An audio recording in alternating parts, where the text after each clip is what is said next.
Монгол Улсын олон загварлын холбоод 1000 км яригддаг одоо 5000-аар яригдж байна. Тэгээ Монгол Улсыг үндсэндээ 2 удаа шинжилж чинь гэсэн. Үргэсэн тангаргийн цаана ямар их одоо тэсэг төвчээр оршиж гэдгийг бас л харуулахыг зорьсон. За нэгдсэн үндэсний байгууллага НАТОгийн ингээд зэрэг байж үтсэн. Би бол мөрөөдлөөр амьдарч байгаа юм байна. Үзэгч та бүхэндээ энэ өдрийн мэндийг хүргье. Намаг Эрхэн баярын давааж өмсөдөг.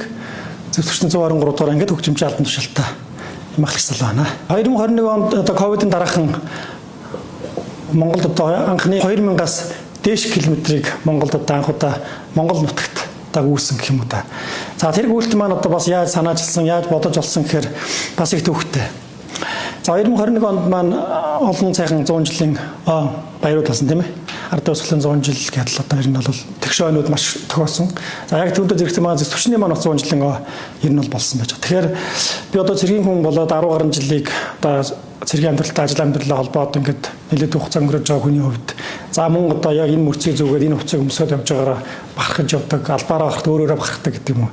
За энэ бахархлаа бас нэг 100 жил бол хүн болгон тийм тараад байдаг биш. Тэгэхээр зүгээр энэ сайхан түүхэн ойг зүгээр нэг өнгөрөхийг бас хүсэж байна л да. Тэгэхээр тухайн ойгоор би юу хийж болох уу, юу чадах уу гэж өөрөөсөө маш олон нэг энэ асуултыг асууж хариулт олсон л да. За тэгэхээр би 10 багаас л спортлог гүйдэг ер нь ийм хөвгтэйсэн. Тэгээд за ер нь гүйлтийн спортоор зөвсгчнтэй биелэг бариул ирэн чадах байх. За тэгэхэд бол бас хаанаас хаа хүртэл гүйхүүждэг юм тийм ээ. За зорилго нь юу байх вэ гэхэд ингээд гарч ирсэн. Тэгээд Монгол Улсын рекордыг судлаад үзэхэд за 1040 км ганцаарчлсан төрлөөр за олон одоо хүн өртөөчлөд гэдэг юм яг үүсэн бол 1000 гаруй 1000 орчим километр байсан. За тэгэнгүүт за Монгол Улсын рекордыг шинжлэх тогтоож очих юм бол бас зөвсгчэндээ барих бас том бэлэг байж болох юм болов гэсэн зорилготойгоор 2021 онд Ховд аймгаас Улаанбаатар Доронт аймгийн чиглэлд 2127 км замыг нийт 46 хоногийн хугацаанд амжилттай үрж туулсан байж байгаа. 40 хоног өгнөд бол мэдээж амар байхгүй тийм ээ. Тэгэхээр тэр олон хоног одоо Монголынхаа удам сайхан нутгийг баруунаас зүүнлөө хөндлөн гол туулаад алтан сүрлэг улсаас дорны их тал хүртэл ингэж гүйж байсан. За тэгэхээр тухайн үед бол бодож байгаа санаж байгаа зүйлгүй маш олон сайхан дурсамжууд байна л да. Эргээд ингээ харахад ямар сайхан удам тал нутагт ийм сайхан тайван газар нутагт Монгол хүн болж энэ биеийг олж төрсөн бэ гэдгээр бас их орнороо бас бахархаж байна. За мөн дээрээс нь одоо Монгол хүн болж төрсөн энэ сайхан биеэр аав ээжээ бас бахархаж баярлах бас зүйлүүд байна. Удам сайхан одоо нутагт ингээд гүүгээ явж байхад бол хүн өөрөө өөртөө ярьдаг, бясалгал хийдэг гэдэг юм уу. Иймэрхүү цаг хугацааг л өөртөө зориулж өнгөрөөдөг. Түүнээс биш хажууд хин нэгэн ярилцаа натаа цуг гүхгүй би өөртөө ярьж бүх одоо зам хугацааг бол иймэрхүү байдалтай л туулж өнгөрөөсөн. Түүнээс бол яг тэр гүйлтээр бол маш одоо гүйлтийн туршлага бол өөртөө маш их суулгаж авсан. Энэ жилийн 2025 оны одоо гүйлт бол 5 цэг баг нэртэйгээр бүр том төслийн хэмжээнд гүйлт маань явагдсан байж байгаа. Тэгээд энэхүү төслөө бол өнгөрсөн 2024 онд Өмнөд улсад инхээс ахиулах ажиллагааны үүрэг гүйцэтгэж байгаад за Монгол улстай ирээд Ураа замын цэргийн командлагч одоо командлагчтай за 25 онд дахин одоо нэг гүйлтийг төлөвлөгөө байна гэж одоо санаа бодлоо хэлээд за командлагч маань зөвшөөрсөн үндсэн дээрээс их гүйлт маань төслийн хэмжээнд болж хэрэгжиж ингэж явсан байж байгаа. За 2021 онд гүөхөд би Монгол Улсын рекордыг бас тухайн үед шинжилж байсан. За 2025 он сая гүгээд бас дахин ингэж шинжиллээ. Монгол Улсын рекорд үндсэндээ 2 удаа шинжилж чинь гэсэн. 2021 оноос хойш өмнө Монгол Улсын олон загварлын холбоод 1000 км яригддаг одоо 5000-аар яригдж байна. Бүтэн 4000-аар ингэж давуулан хийсэн гэсэн. Цэрэг хүн ямар төсвөр хатуужлыг гаргаж болдог вэ? Одоо өмссөн энэ хувцсны цаана, 90 хувцсны цаана гэдэг юм уу тийм ээ? Үргэсэн тангаргийн цаана ямар их одоо төсвөр төвчээр албандаа үнэч байх одоо баталгаа гэдэг юм уу? Тэр зүйл яг хэрэг зүйл оршиж гэдгийг бас л харуулахыг л зорьсон. Би дээрээ 5 ахтай. Тэгээд ах нар маань хуцаа цэргийн албанд бүгд явж нэг жилийн хугацаатаа цэргийн албыг хааж ирсэн.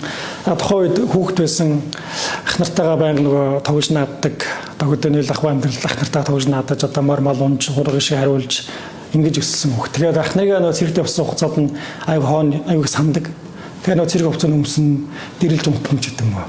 Иймэрхүү зүйл байсан. Тэгээд тэр олон ах нарыг цэргийн албанд яваад ямар сайхан ир хүн болоод ирж байгааг өөрөө нүдээр хараад бахархаад ингэж өссөн учраас ерэн цэргийн хүн болно гэдэг шийдвэрийг бүр хар багтаа өөртөө амлацсан юм уу та. Би бол мөрөөдлөөр амьдарч байгаа хүн баг. Цэргийн хүн болох бол миний баг мөрөөдөл байсан. Хөтлөгдөж явсаар байгаад цэргийн хүн болсон. Яг одоо энэгээр ингээ амьдарч байна. Дахиад энэ амьдарч байгаа албаа олон сайхан залууст үлгэрлэж явахыг хүсдэг. Тэр утгыг бол би холын зан гүйлт гэдэг зүйлээр бас харуулж чадж байгаа болов уу гэж бодож байгаа. За ягаад тэгэхээр цэрэг хувцастаа төрийн талбайгаа үүрж аваад ингээд алтан соён бот одоо малгайгаа өмсөж аваад гэдэг юм байна. Ингэж бол гүйдэг учраас бас энэ өөрийнхөө амьдарч байгаа амьдрал, ажил амьдрал холбосон энэ салбараа нийт ард ирэхэд хүүхд залуучуудад бас тодорхой хэмжээнд сурчилж явж байгаа л гэж бол ойлгодог. Тэгэхээр миний бол мөрөөдлийн амьдрал, би бол мөрөөдлөө амьдарч байгаа.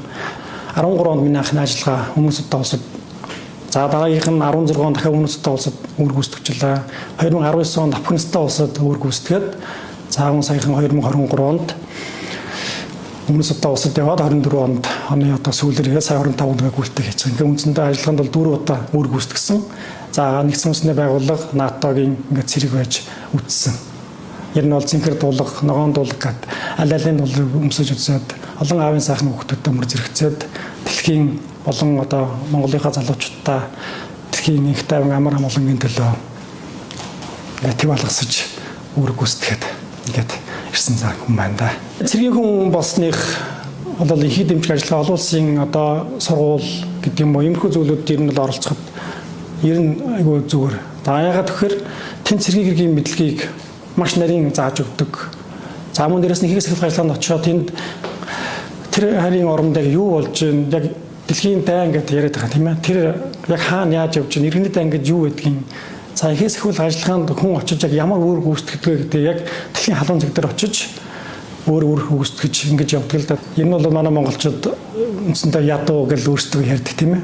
Манай Монгол үнэхээр ядуу орн, байгалийн баялаг байхаж бид нар одоо ашиглаж өөрсдөө ашиглаж авч одоо баялагийг хүртэж үр шиг хүртэж ингэж чадахгүй ингэж байж нэтэр гэж ярьдаг. Гэхдээ тэнд очиод харах юм бол бид нар бол яагаад ядуу ус биш.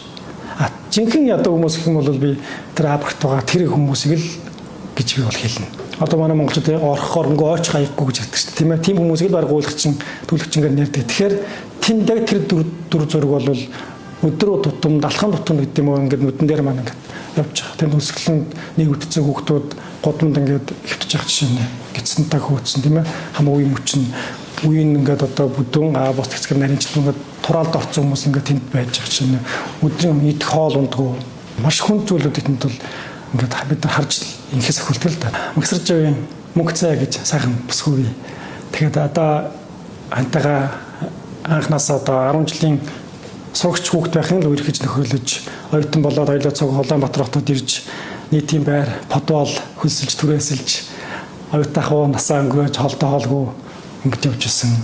Одоо бол хоёулаа сайхан дөрвөн сайхан хүүхдтэй ингээд аав ээж болсон Ховд аймагт ингээд амьдарч байна. Тэгэхээр за эхнэр маань одоо миний ажил мэргэжлийг анханасаа оюутан болоход яг цуг үерхэж нөхөрлөлдөж ингэж явж байсан учраас цэргийн хүний амьдралыг маш сайн мэддэг. Анх цэргийн сургуульд ороод анхныхаа тоглолтыг би зөв хөгжимч мэргэжилтэй. Тэгээ хөгжим аваад 3 хоногор 2 хоног орчим уу 1 хоног орчим уу ингээд ажил тийш тийш сумуудаар аймагуудаар тоглолтоор явдаг. За тухайн үеийн миний бүх ажлыг нөгөө яг өөрийн биер харж за ингээд ард маань одоо овцын маань бэлдэж тийм ээ. Замын маань хоол хүнсээ бэлдэж ингэж явуулж мөн явахт нь үдэж өгөөд эрэхт надад огтож авдаг. Энэ бүх зүйлийг маань харж оюутан ахуй наснаасаа ингээд явцсан болохоор өдөө хөрт миний ажлын хөдөлгөөг ойлгож дэмжиж ингээд бат ард талын явдаг юм хүн байж байгаа. Түүнээс одоо ажил амьдрал мэдээж ойлгохгүй ханджилттай хүн бол бас хэцүү л дээ. Тэгээд тэр зүүн оноо одоо цэргийн албаагчд одоо мөрцтэй албаагчд маань бол арга хэрэг маш сайн дэмжлэгтэй байж бол мэдээж албаа явдаг. Тэгэхээр нэг амжилттай яваа хүний ард одоо арга хэрэг маш сайн байдгаа гэж бас үгүйтэй. Тэгэхээр за энийг л хандаа бас хайртай шүү, бас маш баярлж өгдөг шүү гэдгийг бас давхар гэлээ. Тэгээд хан маань байгааг бол энэ бүх амжилтыг би өөрийн биеэр дан ганцаараа бол хийнэ гэдэг бол мэдээж бүтэхгүй зүйл. Тэгэхээр 2021 оны үлт маань гэсэн ихнэр маань цуг явж исэн. Хоолын маань хийгээд галтгоо маань даагаад ингээд хоёлаа цуг нэг зорилготойгоор ингээд бас Монгол улсын түүхийг бас хамт бичлцээд ингээд явж байсан. Тэгэхээр бас хандаа маш баярлалаа. Хайртай шүү хамтаа гэж бас хэлэх байна.